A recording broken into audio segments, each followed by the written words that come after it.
News મળી રહ્યા છે। અમદાવાદના ધંધુકામાં નસીબ સોસાયટીમાં હત્યાની ઘટના બની છે।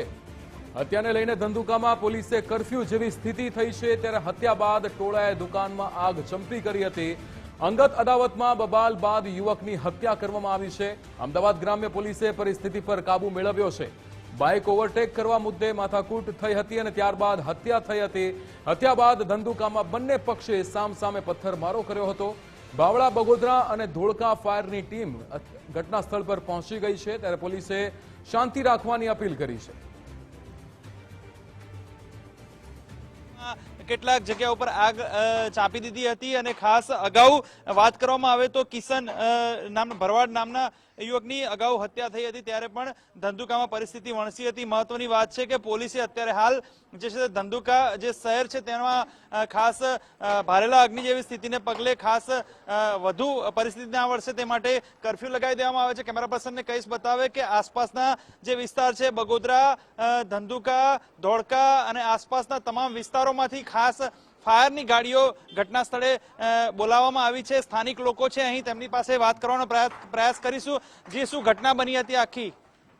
ઘટના તો અમને નથી ખબર ભાઈ। શું ઘટના બની હતી?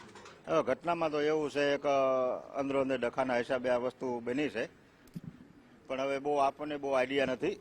પણ આ દુકાનો બધી હળગી જાય છે, તે બધું નિરીક્ષણ દુકાનો અમારી જ છે પણ હળગાઈ દીધી છે। હવે હિન્દુ યુવકની જે હત્યા કરવામાં આવી હતી, કોણ હતું સામેના ટોળા, શું પરિસ્થિતિ હતી એ વખતે? હવે કોઈને હત્યા કરી તો જો આપણને ખબર નથી। હવે તો તંત્ર એમનું કામ કરે છે, પણ જે પણ હશે એમનું ખાસ નિવેદન મળે પછી ખબર પડે છે। શું કહેશો? ખાસ અન્ય લોકો છે તેમની પાસે વાત કરીશું। શું થયું હતું, શું આખી ઘટના બની હતી અને પરિસ્થિતિ કેવી છે? આપણને બહુ ખબર નથી। હવે બહુ આની વાત તો અમે બહાર ગામના છીએ, આ શું થયું તો ખબર નથી જોવાની ઘટના। આ બીજી વાર થયું આવું, એકવાર પહેલી વાર આવું થયું હતું તો બીજી વાર થયું।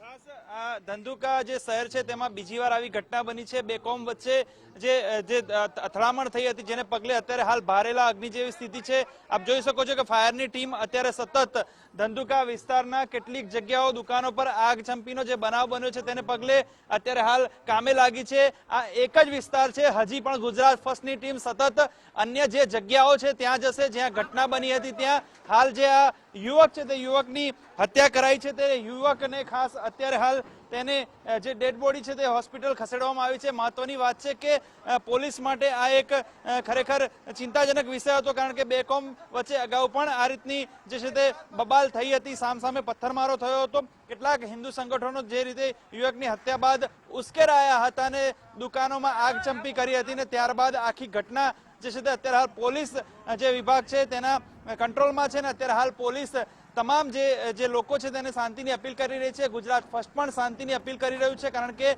જે રીતની સ્થિતિ વણસી છે તેને જોતા અત્યારે હાલ જુઓ છો કે ભારેલા અગ્નિ જેવી સ્થિતિ છે, લોકોના ટોળા કર્ફ્યુ છે પણ સિટીની બહારનો વિસ્તાર છે અને બહારના જે ધંધુકા શરૂ થાય છે ત્યાંથી આગ ચંપીના બનાવો અત્યારે હાલ સ્થિતિ સંપૂર્ણ પોલીસ કંટ્રોલમાં છે અને પરિસ્થિતિ જે દુકાનો છે તે દુકાનો આસપાસની બંધ કરી દેવામાં આવી છે। મહત્વની વાત છે કે આ ધંધુકામાં બીજી વાર આવી ઘટના બની છે અને જેને પગલે લોકોમાં અફરાતફરીનો માહોલ છે। ખાસ ગુજરાત ફર્સ્ટ અપીલ કરી રહી છે, પોલીસ અપીલ કરી રહી છે કે આ જે અજંપાભરી શાંતિ લોકોમાં સ્થપાય અને આ સ્થિતિ વણસે નહીં ત્યાં સુધી અત્યારે હાલ અમુક વિસ્તારમાં કર્ફ્યુ લગાવવામાં આવે છે, મોટાભાગની દુકાનો બંધ કરવામાં આવી છે। જોકે જે યુવક દ્વારા હત્યા કરવામાં આવી હતી તેની પોલીસે પુષ્ટિ કરી છે। અત્યારે પોલીસની જે છે ટીમે જે આરોપી છે તેની ધરપકડ કરવામાં આવી છે અને સમગ્ર જે અત્યારે ધંધુકા છે તે પોલીસ કંટ્રોલમાં અને પેટ્રોલિંગમાં અત્યારે હાલ વ્યસ્ત પોલીસ છે અને અત્યારે હાલ શાંતિ થાય તે માટેના પ્રયત્નો પોલીસ દ્વારા ચાલુ કરવામાં આવ્યા છે। જી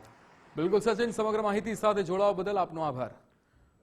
તો જે રીતે ધંધુકામાં નસીબ સોસાયટીમાં હત્યાની ઘટના સામે આવી છે, ગુજરાત ફર્સ્ટ પણ અત્યારે શાંતિની અપીલ કરી રહ્યું છે। અત્યારે પરિસ્થિતિ ત્યાં એવી બની રહી છે કે કર્ફ્યુ પણ લગાવવામાં આવે તેવી પોલીસે અહીંયા કર્ફ્યુ જેવી સ્થિતિ ઊભી થઈ હોય અને પોલીસનો કાફલો પણ ત્યાં પહોંચ્યો છે। અત્યારે પોલીસ પણ ત્યાં શાંતિની અપીલ કરી રહ્યું છે। હત્યા બાદ ટોળાએ દુકાનોની અંદર આગ ચંપી કરી હતી। અંગત અદાવતમાં આ યુવકની હત્યા થઈ હોવાની વાત સામે આવી છે। ત્યારે અમદાવાદની ગ્રામ્ય પોલીસ અત્યારે પરિસ્થિતિ પર કાબુ મેળવી ચૂકી છે। બાઇક ઓવરટેક કરવા મુદ્દે માથાકૂટ સર્જાઈ હતી અને ત્યારબાદ આ ઘટના હત્યા સુધી પહોંચી હતી। હત્યા બાદ ધંધુકામાં બંને પક્ષે સામસામે પથ્થરમારો થયો હતો। આ દ્રશ્યો એ ત્યાંના છે ધંધુકાના છે કે જ્યાં આ હત્યાની ઘટના બની હતી અને ત્યારબાદ બે ટોળા વચ્ચે અહીંયા જે બબાલ થઈ હતી, જે અથડામણ થઈ હતી, તેમાં યુવકની હત્યાના પણ સમાચાર. ત્યારે અમદાવાદ ગ્રામ્ય પોલીસે પરિસ્થિતિ પર અત્યારે કાબુ મેળવી લીધો છે. બાવળા, બગોદરા અને ધોળકાની ફાયરની ટીમ પણ અત્યારે ઘટના સ્થળે પહોંચી ગઈ છે. પોલીસ અને સાથે જ ગુજરાત ફર્સ્ટની ટીમ પણ અત્યારે શાંતિ રાખવાની અપીલ કરી રહી છે.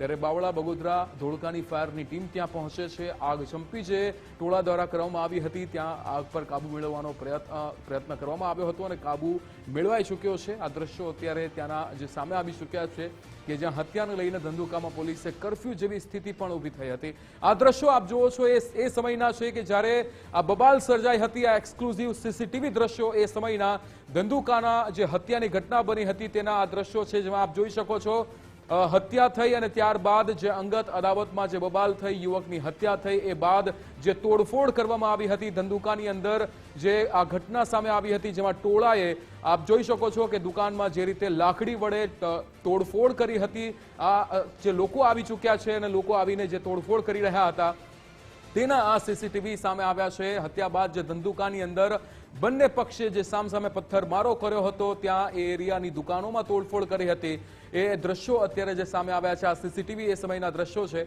કે જ્યારે આ હત્યા બાદ જે ધંધુકાની અંદર માહોલ જે બગડ્યો હતો, જે કરફ્યુ જેવી સ્થિતિ લગાડવાની અહીંયા પરિસ્થિતિ બની હતી, તે સમયના દ્રશ્યો છે.